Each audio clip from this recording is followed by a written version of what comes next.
Nous allons passer au second temps de notre forum. J'invite M. Michel Tanguy, responsable de la communication dans toute la congrégation des Frères de l'Instruction chrétienne de Plohermel.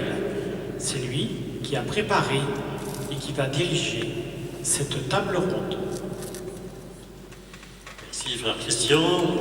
Je vais à mon tour inviter en direct, comme dans les grandes émissions de télévision, les invités qui vont prendre part sur ce plateau.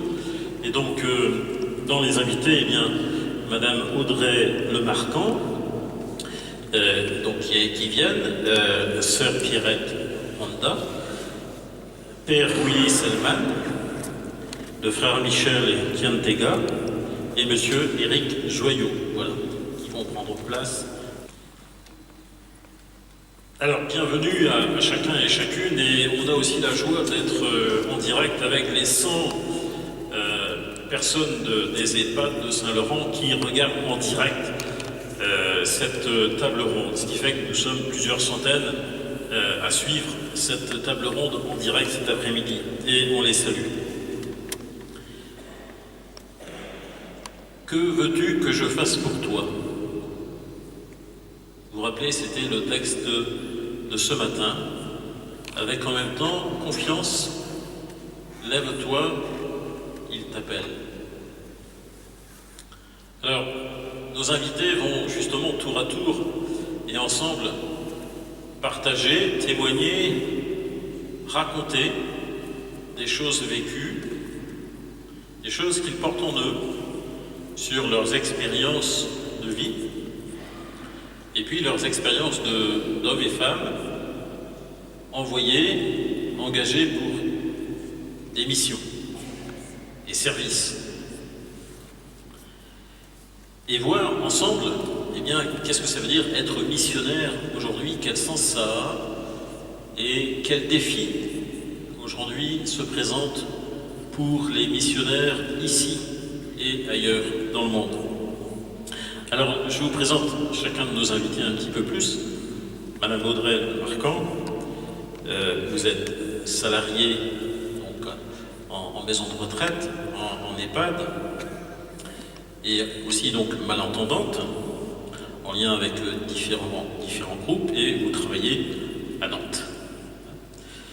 Sœur Pierrette Honda, et vous êtes conseillère générale des Filles de la Sagesse, et vous êtes d'origine congolaise, et vous résidez à Paris. Le père Willy Selman, vous êtes prêtre, originaire d'Indonésie, et donc membre de l'équipe des Montfortins du sanctuaire de Pontchâteau. Le frère Michel Kiantega, vous êtes frère de Saint-Gabriel, de nationalité burkinabé, et vous êtes en formation en théologie à Angers. Et puis, monsieur Éric Joyot, vous êtes professeur de philosophie au lycée Saint-Gabriel à Saint-Laurent-sur-Sèvre, donc autrement dit, un voisin. Alors, non seulement vous êtes là, mais vous êtes aussi venu avec des objets, en tout cas un symbole, quelque chose qui va nous donner du relief un peu au-delà des idées, des petits objets qui vont symboliser comment chacun conçoit, perçoit la mission. On va faire un petit tour là-dessus, tout simplement. Père Willy, est-ce que vous avez envoyé un objet avec vous, quelque chose qui symbolise la mission pour vous aujourd'hui?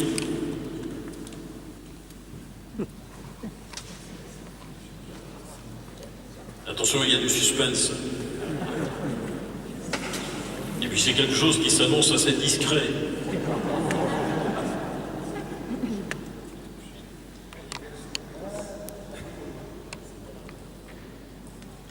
Voilà.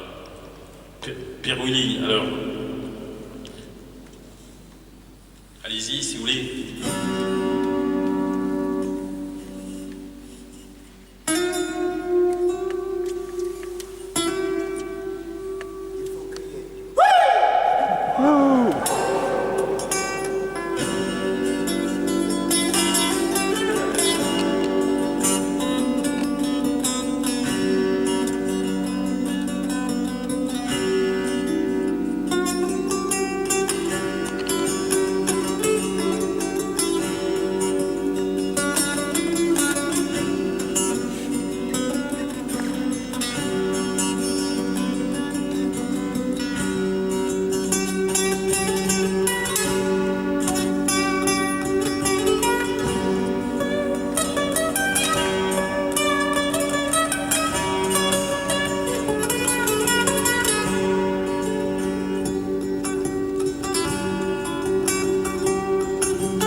la mission avec, on l'aura compris, un instrument de musique d'Indonésie.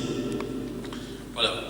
Et alors, Audrey, vous êtes venu aussi avec eh bien, un symbole, une surprise que vous allez nous montrer pour symboliser justement eh bien, la mission pour vous, comment vous la vivez, comment vous la sentez.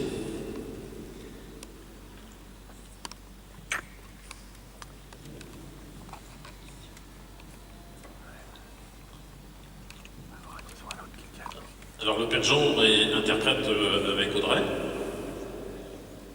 Je préfère être debout, c'est plus facile pour elle. Tu expliques pourquoi tu l'as choisi. Bonjour à tous, je m'appelle Audrey. Le marquant. Et mon signe, c'est je souris toujours. Donc je travaille à la maison de retraite de la Hilière, à Thoiret-sur-Loire.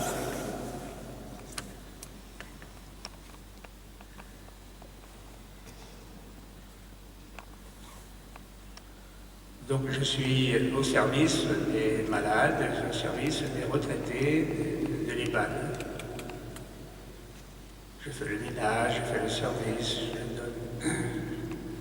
je m'occupe également de la salle à manger.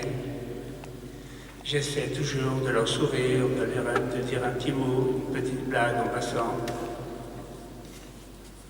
Aussi, quelquefois, je pense à Dieu, je pense à Marie, et puis aussi. Et j'ai été conduire aussi des anciens jusqu'à Pornic, dans la communauté des frères. Merci de ce sourire, de ce symbole, des gestes, Audrey, que vous nous présentez, des liens donc, entre les générations dans cette maison de retraite au quotidien.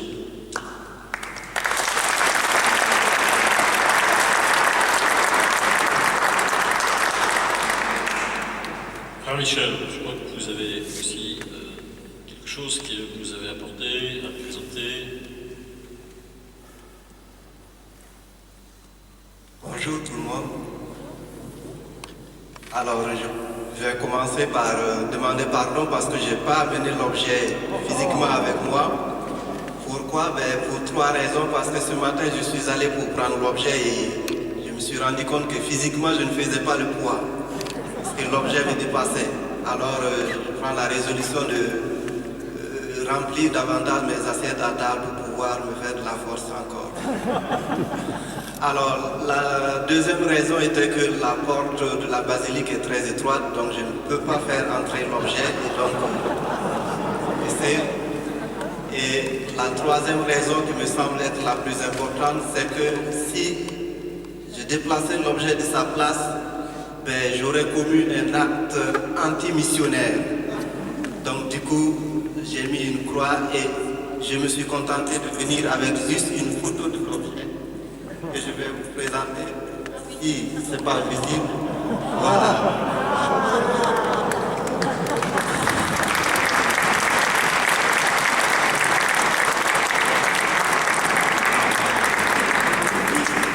Voilà, donc c'est pour moi, c'est le pont qui symbolise pour moi la mission aujourd'hui. Donc être missionnaire pour moi aujourd'hui, c'est être à mesure d'être soi-même un pont pour les autres, et être un bâtisseur, un constructeur de ponts avec les autres, pour permettre à chaque personne de se rencontrer elle-même, de rencontrer les autres et surtout de rencontrer le Christ. Voilà.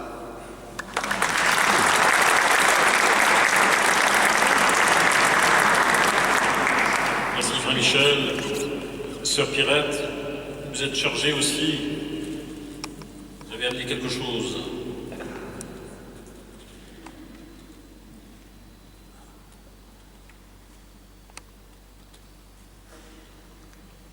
Bonjour. Bonjour. Voilà, j'ai apporté un symbole qui représente pour moi la mission, mais j'aimerais inviter ma sœur Antonella de venir vous le présenter parce que j'explique un tout petit peu. Nous sommes une communauté, je ne peux pas tout faire, alors elle vous présentera le symbole et moi je vous expliquerai.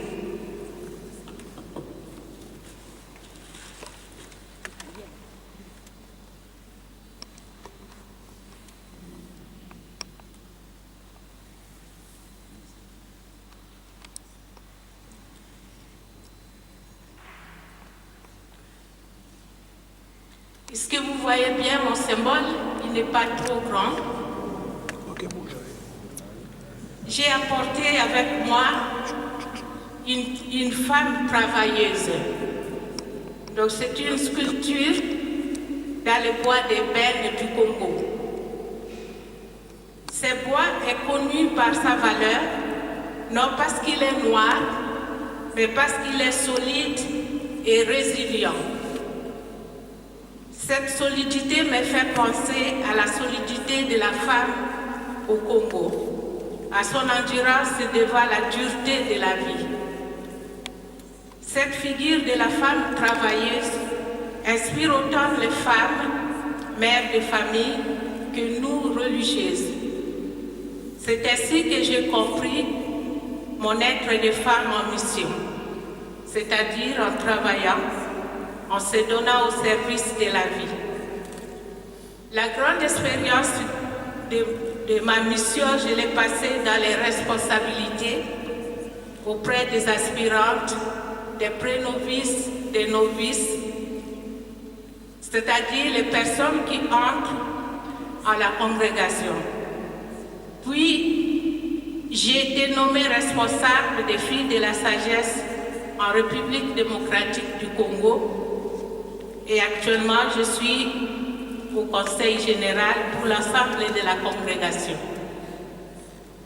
Dans l'une ou l'autre responsabilité, je me suis considérée au service de mes sœurs, au service des autres.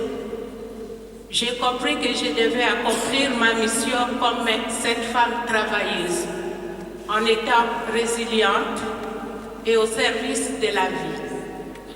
J'ai donc compris qu'être missionnaire exige de moi ce même sens de travail comme service, solidité, endurance. En portant avec moi une cruche, la dame porte une cruche sur la tête. C'est une cruche d'eau de la sagesse pour me rafraîchir et m'abreuver à tout moment et pour rafraîchir les autres.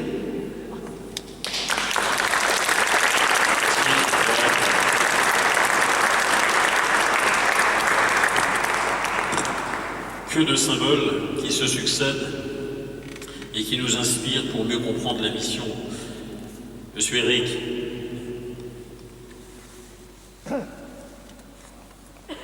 Bonjour à tous. Alors moi j'ai apporté deux choses en fait, pas un seul objet mais deux objets, parce que vous allez comprendre pourquoi, il est logique. Le premier, donc, c'est une petite statue qui m'a été offerte par un élève qui s'appelait Anif et que nous avions accueilli en classe internationale en 2014. Ce qui m'avait marqué, donc il venait d'Indonésie. Anif ne parlait pas un mot de français quand il est arrivé et évidemment il connaissait personne, et à la fin de l'année, quand il est reparti, c'était les pleurs parce que tout le monde l'adorait. Il parlait le français et donc il avait fait des progrès extraordinaires et c'était vraiment une belle rencontre et il avait su toucher la classe. Et ce que j'ai su aussi après, c'est qu'avec les moyens modernes, eh bien, on est resté en contact avec lui. Voilà, donc un beau souvenir d'un élève qui venait au-delà des frontières, qui venait de pays lointains et qui vient nous rejoindre. Et le deuxième objet, eh bien, c'est dans l'autre sens. C'est nous qui sommes allés en Inde avec les classes internationales, c'était en 2019. Donc devant, en face, vous voyez eh bien, la photo qui est prise là-bas devant Saint-Gabriel sur l'esplanade. Et ensuite, au dos, eh bien, on voit l'établissement que nous avons visité en Inde, à Saint-Paul, à Hyderabad.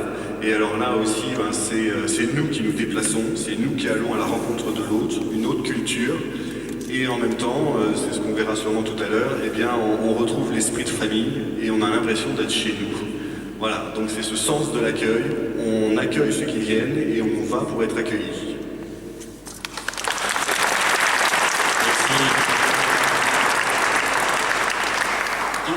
Des sources de joie, on l'a bien vu avec chacun d'entre nous ici.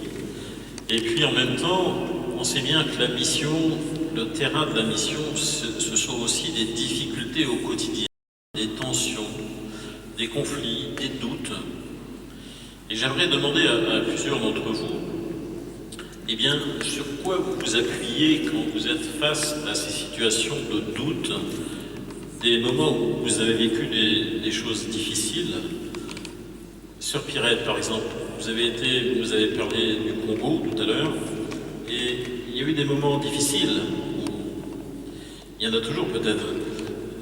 Sur quelles ressources vous vous appuyez pour continuer à avancer?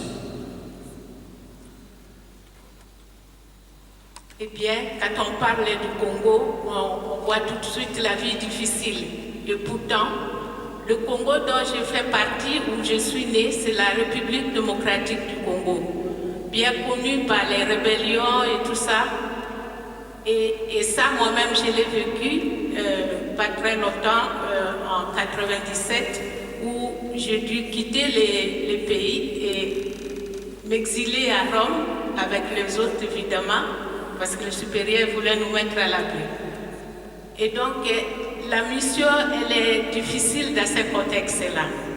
Sur quoi je m'appuie, évidemment, il y a la vie en Dieu, c'est dans la vie humaine, en fait. Je m'appuie d'abord sur cette confiance que le Seigneur qui m'a appelé est avec nous. Et donc, la vie de prière, pour moi et pour la communauté, est importante pour trouver l'essence de pourquoi on est là. Surtout dans ces moments de troubles où il n'y a pas beaucoup de sécurité et le climat ne permet pas toujours le bon fonctionnement de la mission. Moi, je dis, c'est sur quoi je m'appuie, c'est cette confiance dans le Seigneur, cette foi en Dieu est premier. Alors, Audrey, vous nous aviez dit tout à l'heure que vous travaillez dans un EHPAD, mais que vous êtes en lien avec des personnes de différents âges. Mais je crois aussi que la découverte du fait que vous soyez malentendante n'a pas été forcément facile pour vous, ni pour votre famille. Est-ce que vous pouvez nous raconter un peu sur quoi aussi vous vous êtes appuyé pour avancer malgré tout?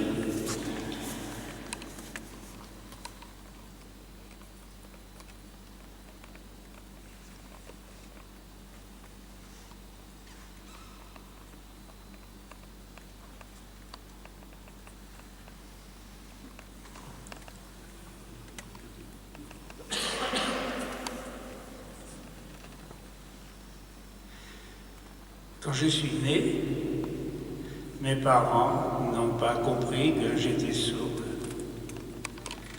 En grandissant un petit peu, vers 6 ans, c'est ma grand-mère paternelle qui s'est rendue compte que j'étais sourd.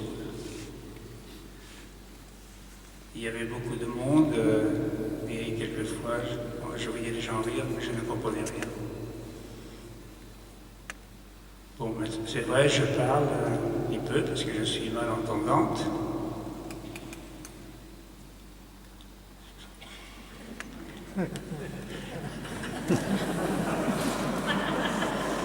Oui, c'est la difficulté de la surdité. Il faut qu'on voit. Il faut qu'on se voit en même temps.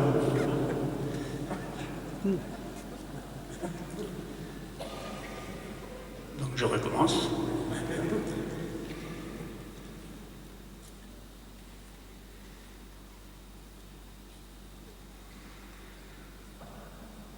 Donc, quand j'étais en maternelle, jusqu'en CM2, j'avais un seul enseignant.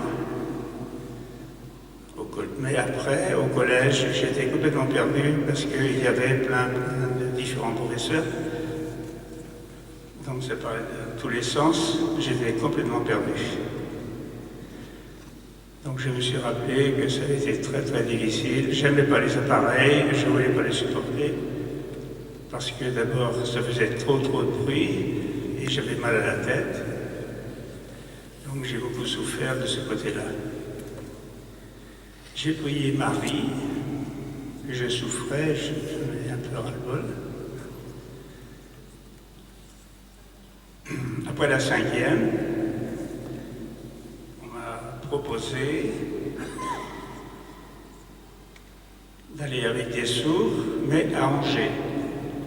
Je suis allé à Angers avec beaucoup de plaisir, parce que je n'étais plus toute seule, il y avait plein de personnes qui parlaient en signe comme moi, donc là j'étais heureuse. Avec les sourds, ça se passait bien.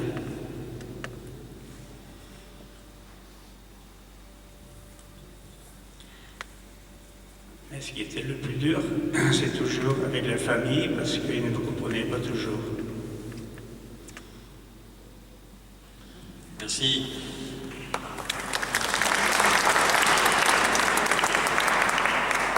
Alors, ça nous permet aussi d'évoquer dans ces réalités le travail réalisé au quotidien depuis longtemps par le centre Gabriel Dehaye, que vous connaissez sans doute, qui est à Auray et Crac, et l'association donc Gabriel Dehaye, qui est en lien avec cette préparation aussi de journée, et que l'on salue à cette occasion.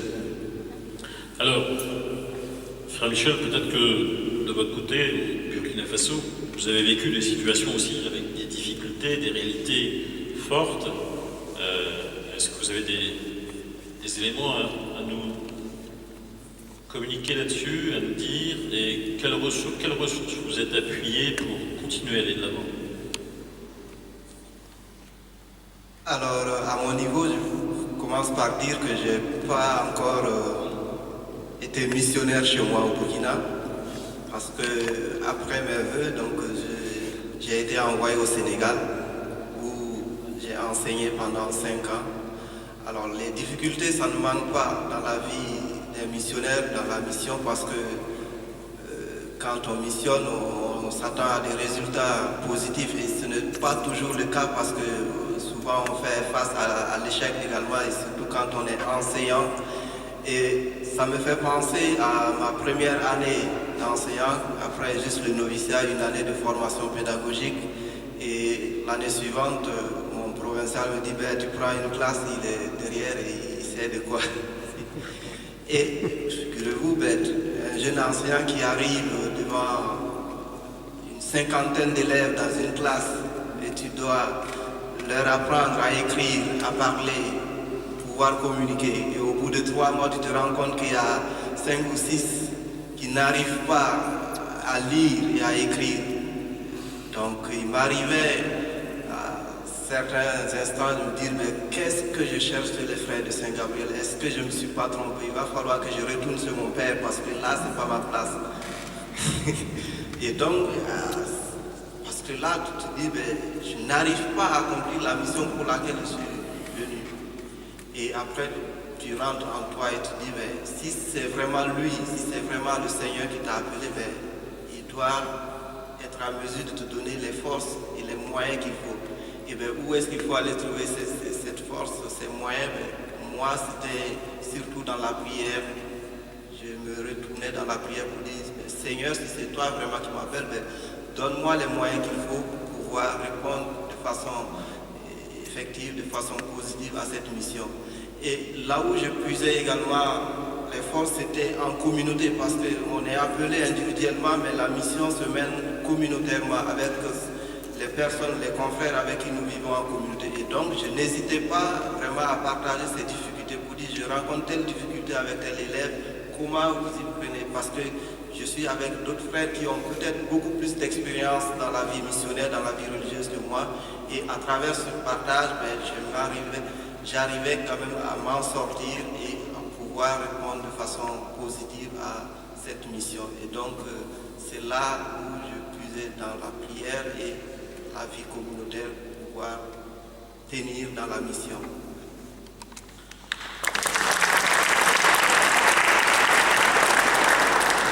D'une classe à l'autre, du Burkina Faso à Saint-Laurent-sur-Sèvre, Eric, eh bien, peut-être que vous avez partagé des joies dans la classe, dans les classes sûrement, mais aussi peut-être des difficultés, des rugosités. Comment vous affrontez ça au quotidien?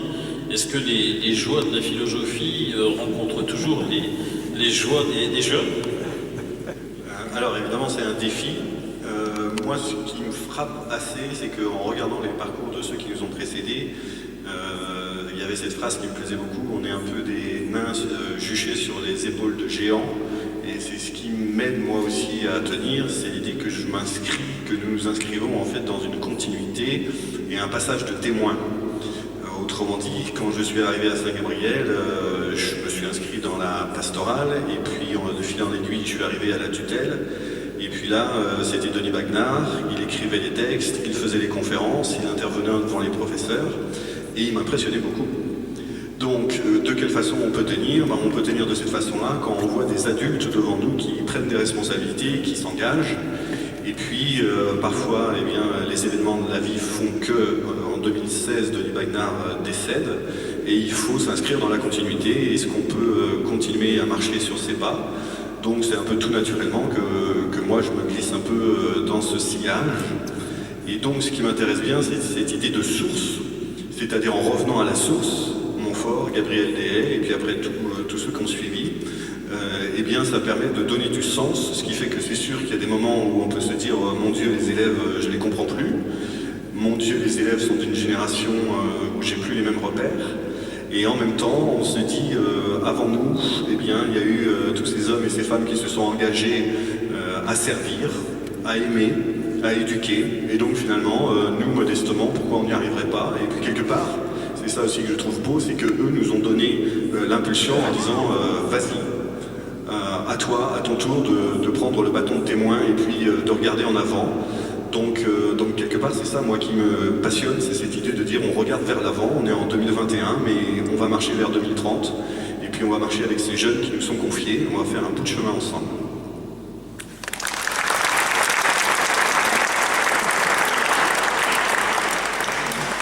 Père Willy, vous êtes arrivé il y a quelque temps à Pontchâteau, et vous arriviez avec une expérience auprès des jeunes aussi, et différents âges. Comment vous avez découvert cette réalité des jeunes là aujourd'hui, et puis sur quoi vous vous appuyez pour avancer? Peut-être je dois expliquer l'instrument que je viens de jouer là. Il s'appelle le sapé. Sapé, S-A-P-E, c'est l'instrument de l'Indonésie. Et comme je suis Mustapha, je peux peut-être, je ne sais pas bien dire ça, je suis musicien. J'aime bien toujours jouer la musique, donc il est toujours avec moi. Guitare aussi, quelquefois je joue du piano, etc. Donc j'aime bien la musique. Et ça aide à mon ministère. Moi, quand je fais face à la difficulté, moi je ne dis pas difficulté, mais obstacle. Je sais que je suis appelé comme missionnaire, c'est pas à cause que je plein de capacités. C'est-à-dire, je suis appelé comme missionnaire, être missionnaire avec toutes mes faiblesses. Donc, c'est pourquoi moi, quand je fais face à toutes les expériences difficiles, des expériences qui fait mal à ma vie, moi je reste toujours en lien avec Dieu. Mais plus important, moi, j'apprends de les autres personnes. Par exemple, maintenant, ici en France, comme missionnaire, c'est pas toujours facile parce que, au niveau de langue, moi je suis arrivé en 2018, zéro, je ne sais pas comment parler, en mot français, je ne sais pas. En 2018, donc 3 ans maintenant. Mais après, je pense comment, j'imagine comment le Père Santino, quand il était au Pérou, il passe quand même. Donc j'apprends comment ça s'appelle, des autres personnes, des autres missionnaires, comme il peut passer toutes les expériences. Moi, je peux aussi. Moi, je fais comme ça. Donc je reste bien. Je toujours en lien avec Dieu, bien sûr, parce que je ne suis pas parfait, mais aussi j'apprends des autres personnes. Merci. Alors, on est impatient, Caroline, de vous écouter à nouveau avec l'instrument. Et donc, si vous pouviez continuer à nous jouer un morceau là maintenant pour nous stimuler, et puisque certains ont un peu envie de se bouger, de se réchauffer, et donc d'avoir de l'énergie qui se partage. Un sapé, pardon. C'est un instrument pentatonique, c'est-à-dire qu'il n'y a que 5 notes. Do, ré, mi, sol, la, do. Da, da, da, da, da, da, da, da, da, da. Il n'y a que ça.